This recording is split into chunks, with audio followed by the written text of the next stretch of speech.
Dear students, स्वागत है आपका महर्षि अकेडमी के यूट्यूब चैनल पे। लास्ट दो लेक्चर में अपने बात की थी एडजॉर्प्शन कैसे होता है, एडजॉर्प्शन की मैकेनिज्म कैसे होती है।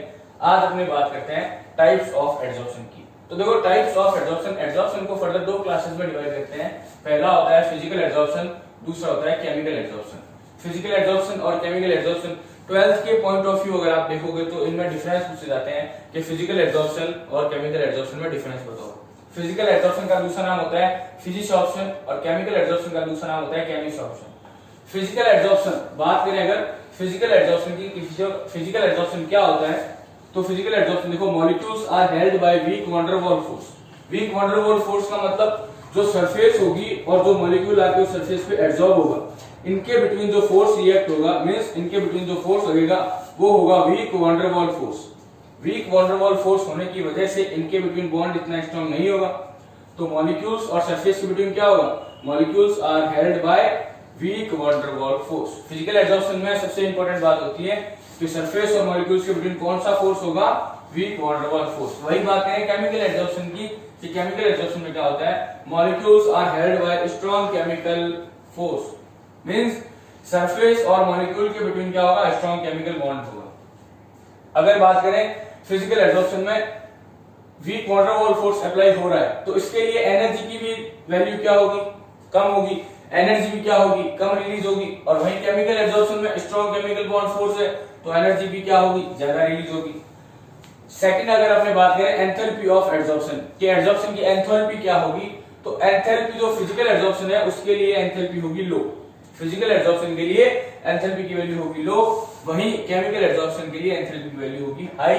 क्यों? क्योंकि फिजिकल एडजॉर्प्शन में weak van der Waals force check कर रहे हैं, उसके बेसिस पे एनर्जी कम रिलीज होगी, और एनर्जी अगर कम रिलीज होगी तो उसके लिए एंथैल्पी ऑफ एडजॉर्प्शन भी क्या होगी, कम होगी। कितनी हो सकती है, 20 से 40 किलो जूल पर मोल, 20 to 40 किलो जूल पर मोल। वही बात करेंगे केमिकल एडजॉर्प्शन में एंथैल्पी ऑफ एडजॉर्प्शन कितनी होगी, 80 to 240 किलो जूल पर मोल। तो फिजिकल एडजॉर्प्शन में एंथैल्पी की वैल्यू कम होगी, वहीं केमिकल एडजॉर्प्शन में एंथैल्पी की वैल्यू हाई होगी। नेक्स्ट, अगर अपने बात करें reversible in nature, physical adsorption जो होता है वो रिवर्सिबल होता है, केमिकल एडजॉर्प्शन जो होता है वो इरिवर्सिबल होता है। क्यों? फिजिकल एडजॉर्प्शन रिवर्सिबल इसलिए होता है कि मैं अगर आपसे बात करूं, मेरे पास मान लो सरफेस थी, ये मॉलिक्यूल आके यहाँ पे एब्जॉर्ब हो रहा है, ये मॉलिक्यूल यहाँ पे आके एब्जॉर्ब हो गया। अब अगर दूसरा मॉलिक्यूल है, फिजिकल एडजॉर्प्शन में क्या होगा, मॉलिक्यूल और सरफेस के between weak van der Waals force होगा, weak van der Waals force होगा, WWF नहीं है ये है weak van der Waals force. Molecules और सरफेस के बिटवीन क्या होगा, weak van der Waals force होगा। Weak van der Waals force होगा तो क्या होगा, ये मॉलिक्यूल इजीली रिप्लेस हो सकता है, मींस इसको हटाया जा सकता है। और सरफेस के ऊपर से मॉलिक्यूल्स को अगर हटाओगे तो उस प्रोसेस को बोलोगे डिसॉर्प्शन। तो फिजिकल एडजॉर्प्शन में क्या हो सकता है, डिसॉर्प्शन इजीली हो सकता है। और अगर बात करोगे केमिकल एडजॉर्प्शन की, तो केमिकल एडजॉर्प्शन में क्या होगा, सरफेस के ऊपर जो मॉलिक्यूल आके एब्जॉर्ब होगा, सरफेस के ऊपर जो मॉलिक्यूल आके एब्जॉर्ब होगा उसमें होगा स्ट्रॉन्ग केमिकल बॉन्ड, उसमें होगा स्ट्रॉन्ग केमिकल बॉन्ड, तो उसको आप इजीली हटा नहीं पाओगे, तो उसमें डिसॉर्प्शन प्रोसेस इजीली नहीं हो पाएगा, हाई टेम्परेचर देना पड़ेगा आपको। रिवर्सिबल इन नेचर का मतलब फिजिकल एडजॉर्प्शन वापस किस में कन्वर्ट हो सकता है, डिसॉर्प्शन में कन्वर्ट हो सकता है, और केमिकल एडजॉर्प्शन में डिसॉर्प्शन प्रोसेस जनरली नहीं होगा। अगर चौथे पॉइंट की बात करें, it is not specific. Physical adsorption जो होता है वो स्पेसिफिक नहीं होता। क्यों नहीं होता स्पेसिफिक? फिजिकल एडजॉर्प्शन स्पेसिफिक इसलिए नहीं होता क्योंकि इसके ऊपर कोई सी भी गैस से आके एब्जॉर्ब हो सकती है। और वही बात करें केमिकल एडजॉर्प्शन की, तो chemical adsorption it is specific. Specific का मतलब केमिकल एडजॉर्प्शन जो होगा वो स्पेसिफिक होता है कुछ न कुछ गैसों के लिए। नेक्स्ट, अगर बात करें physical adsorption, it forms multilayer. Multilayer का मतलब क्या होता है, फिजिकल एडजॉर्प्शन में मॉलिक्यूल्स और सरफेस के बिटवीन, मॉलिक्यूल्स और सरफेस के between weak van der Waals force react कर रहे हैं, तो उसके बिटवीन क्या रह जाएगा, बॉन्डिंग उनमें कम रहेगी, गैप रहेगा। तो गैप को क्या होगा, कंटिन्यू कम करने के लिए, मींस बॉन्ड को पूरा करने के लिए लेयर्स क्या होगी, कंटिन्यू आती रहेगी। और वहीं बात करेंगे केमिकल एडजॉर्प्शन की, तो केमिकल एडजॉर्प्शन में क्या होगा, इसके बिटवीन गैप कम होगा और मॉलिक्यूल्स और सरफेस के बिटवीन क्या होगा, स्ट्रॉन्ग केमिकल बॉन्ड। इसकी वजह से ये सिर्फ और सिर्फ यूनिलेयर या मोनोलेयर का फॉर्मेशन करेगा, वहीं इसमें भी weak van der Waals force apply होने की वजह से मल्टीलेयर का फॉर्मेशन होगा। तो आज आप लोगों ने अभी देखा अब तक कि फिजिकल एब्जॉर्प्शन और केमिकल एब्जॉर्प्शन में डिफरेंस क्या होता है। तो देखो 12th के पॉइंट ऑफ व्यू बोर्ड में पूछा जा सकता है क्वेश्चन कि फिजिकल एब्जॉर्प्शन और केमिकल एब्जॉर्प्शन में डिफरेंस बताओ। तो मेन डिफरेंस ये होते हैं फिजिकल एब्जॉर्प्शन और केमिकल एब्जॉर्प्शन में।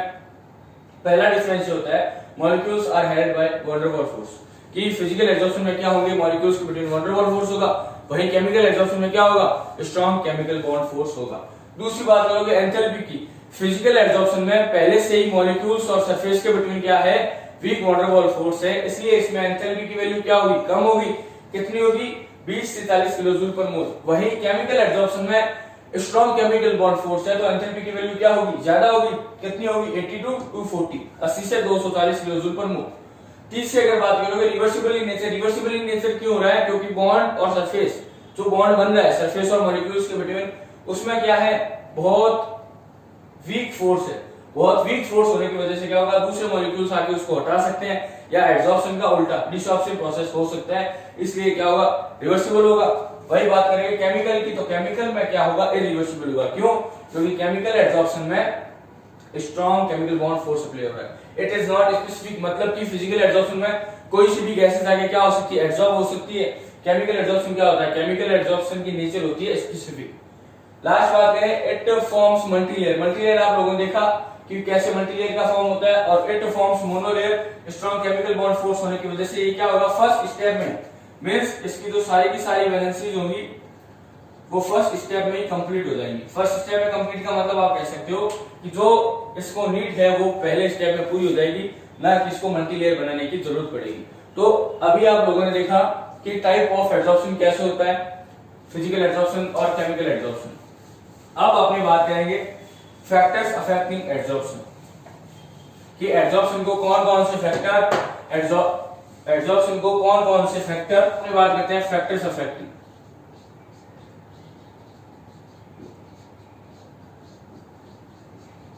फैक्टर्स अफेक्टिंग एब्जॉर्प्शन की कौन कौन से फैक्टर जो होते हैं वो एब्जॉर्प्शन को अफेक्ट करते हैं। तो देखो पहला अगर अपनी बात करें तो नेचर ऑफ एब्जॉर्बेंट, दूसरा नेचर ऑफ एब्जॉर्बेट, तीसरा प्रेशर, चौथा temperature. Pressure, temperature. Nature of absorbent, nature of absorbent. पहला देखा आपने नेचर ऑफ एब्जॉर्बेंट, कि नेचर ऑफ एब्जॉर्बेंट का मतलब क्या होता है, इसमें एग्जांपल आता है हाइड्रोजन गैस जो होती है उसका देख सकते हो नेचर ऑफ एब्जॉर्बेट में, चारकोल वगैरह का देख सकते हो, प्रेशर और टेम्परेचर। तो देखो ये दो तो इन जनरल सीधे एग्जांपल्स के थ्रू होते हैं, इसके आप एग्जांपल के थ्रू आप सीधा इसको याद कर सकते हो कि नेचर ऑफ एब्जॉर्बेट से क्या होगा, नेचर ऑफ एब्जॉर्बेंट से क्या होगा। फिर अपने एक बात करते हैं सरफेस एरिया की, ये सरफेस एरिया से क्या होगा। तो मेनली इसमें समझने लायक ये 3 पॉइंट्स हैं। पहला है प्रेशर, दूसरा है टेम्परेचर, तीसरा है सरफेस एरिया। तो पहले अपने सरफेस एरिया को देखते हैं कि सरफेस एरिया कैसे होगा। तो देखो सरफेस एरिया, मैं आप लोगों से कहूं सरफेस एरिया जितना ज्यादा होगा, सरफेस एरिया जितना ज्यादा होगा एब्जॉर्प्शन उतना ही ज्यादा होगा। क्यों, क्योंकि मैं एक कहूं अपने पास इतनी सी सरफेस थी और एक इतनी बड़ी सरफेस है, अपने को एब्जॉर्प्शन करवाना है।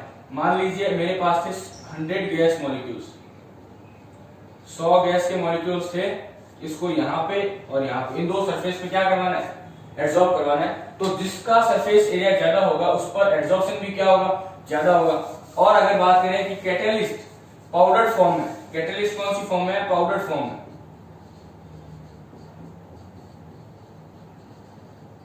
कैटलिस्ट अगर पाउडर फॉर्म में है तो उसके लिए भी क्या होगा, सरफेस एरिया ज्यादा होगा, सरफेस एरिया ज्यादा होगा। सरफेस एरिया ज्यादा होगा तो amount of absorption means absorption भी क्या होगा, एब्जॉर्प्शन भी ज्यादा होगा। सरफेस एरिया समझ में आता है कि सरफेस एरिया अगर अपने पास ज्यादा होगा तो एब्जॉर्प्शन भी अपने पास ज्यादा होगा, means surface area is directly proportional to the absorption. Surface area is directly proportional to the absorption.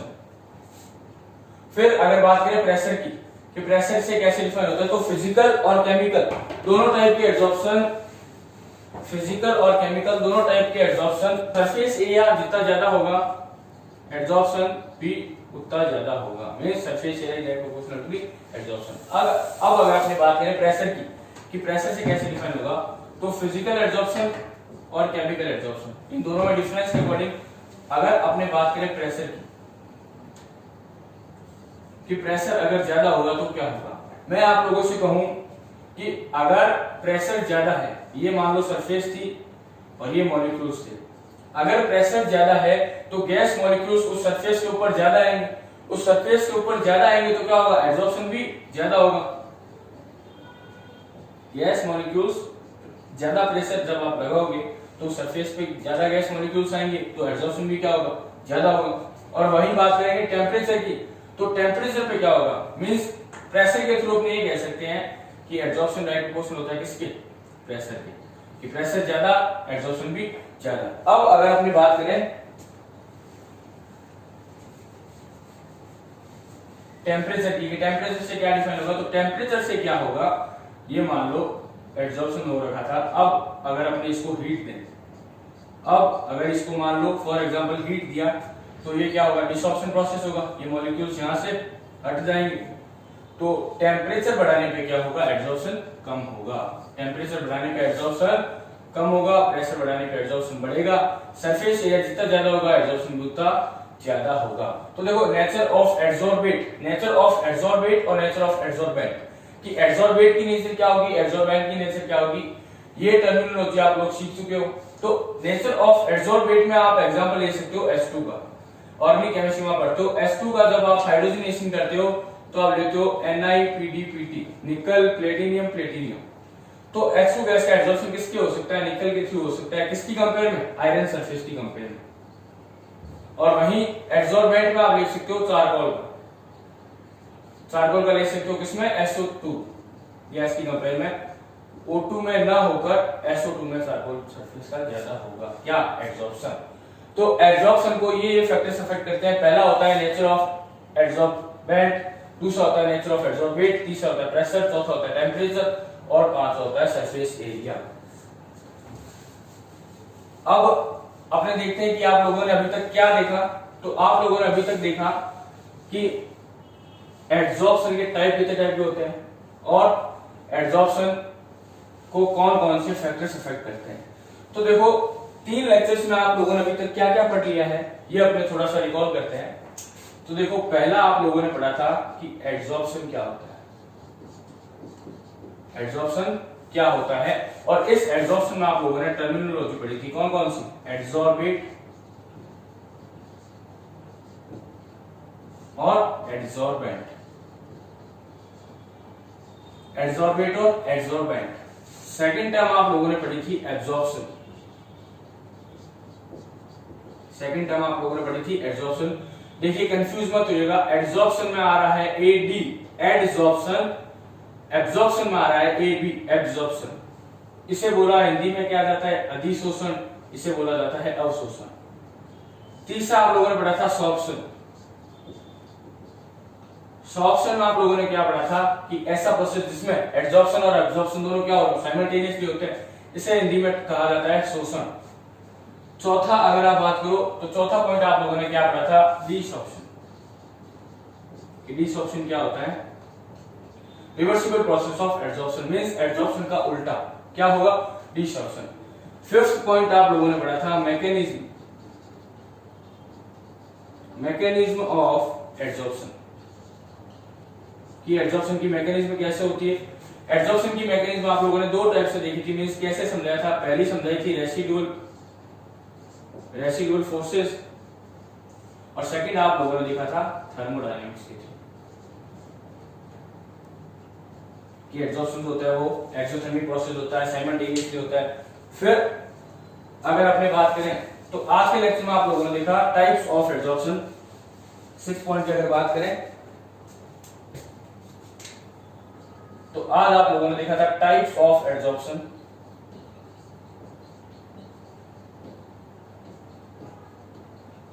Types of adsorption में आप लोगों ने क्या देखा, एड्सॉर्प्शन कितने टाइप का होता है, 2 टाइप का होता है। पहला होता है फिजिकल, दूसरा होता है केमिकल। फिर आप लोगों ने 7th पॉइंट देखा, factors affecting, factors affecting of adsorption.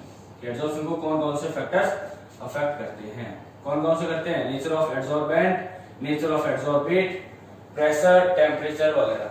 तो जब टेम्परेचर होता है, टेम्परेचर को आप अलग से पढ़ते हो कि टेम्परेचर में क्या होता है फैक्टर्स अफेक्टिंग में, तो फिजिकल और केमिकल, फिजिकल एड्सॉर्प्शन और केमिकल एड्सॉर्प्शन, इन दोनों में आप अलग अलग देखते हो टेम्परेचर का क्या इफेक्ट पड़ेगा।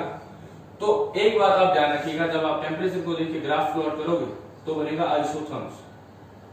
आइसोथर्म्स क्या होते हैं, आइसोथर्म्स होते हैं कि एक ऐसे कर्व्स या ऐसे ग्राफ जिसमें टेम्परेचर की वैल्यू क्या हो, कांस्टेंट हो, टेम्परेचर की वैल्यू कांस्टेंट है, उसे बोला जाएगा आइसोथर्म्स। और टेम्परेचर से कैसे इफेक्ट होते हैं ये बताएगा अपने को आइसोथर्म। तो फिजिकल एड्सॉर्प्शन जो होता है वो टेम्परेचर के साथ में हमेशा कम होगा। टेम्परेचर यहाँ पे लूंगा x/m, x/m जो है ये आपको बताता है amount of adsorption, amount of adsorption. ये x/m क्या बताता है, अमाउंट ऑफ एड्सॉर्प्शन, कितना एड्सॉर्प्शन हुआ है। और टेम्परेचर, आइसोथर्म्स का मतलब टेम्परेचर क्या है, कांस्टेंट है, टेम्परेचर कांस्टेंट है, तो आप जब ग्राफ प्लॉट करोगे तो फिजिकल एड्सॉर्प्शन हमेशा क्या होगा, कम होगा। और वहीं केमिकल एड्सॉर्प्शन, अगर केमिकल एड्सॉर्प्शन को आप देखोगे, केमिकल एड्सॉर्प्शन में क्या होगा, पहले बढ़ेगा फिर घटेगा, मींस एक जगह पे कांस्टेंट हो जाएगा फिर जाके कम होगा। मींस टेम्परेचर बढ़ाने पे पहले केमिकल एड्सॉर्प्शन बढ़ता है फिर कम होगा या कांस्टेंट हो जाएगा। तो ये आपने देखा कि एड्सॉर्प्शन कैसे होता है और कैसे इसकी मैकेनिज्म होती है। अब सरफेस केमिस्ट्री में 2 टॉपिक्स और बचता है, पहला होता है कैटलिस्ट और सेकंड होता है कोलेटोइड सॉल्यूशन। तो 3 से 4 लेक्चर में ये चैप्टर आपका कंप्लीट हो जाएगा। अब कोई भी आपको दिक्कत है, राइटिंग की दिक्कत है तो आप पूछ सकते हैं, डॉक्टरों की राइटिंग है थोड़ी सी मैनेज करें। और अगर आप लोगों को कोई भी दिक्कत आती है किसी भी टाइप की, टेक्निकली या वर्ड में कुछ भी, तो आप कमेंट बॉक्स में टाइप करके बताएं। धन्यवाद।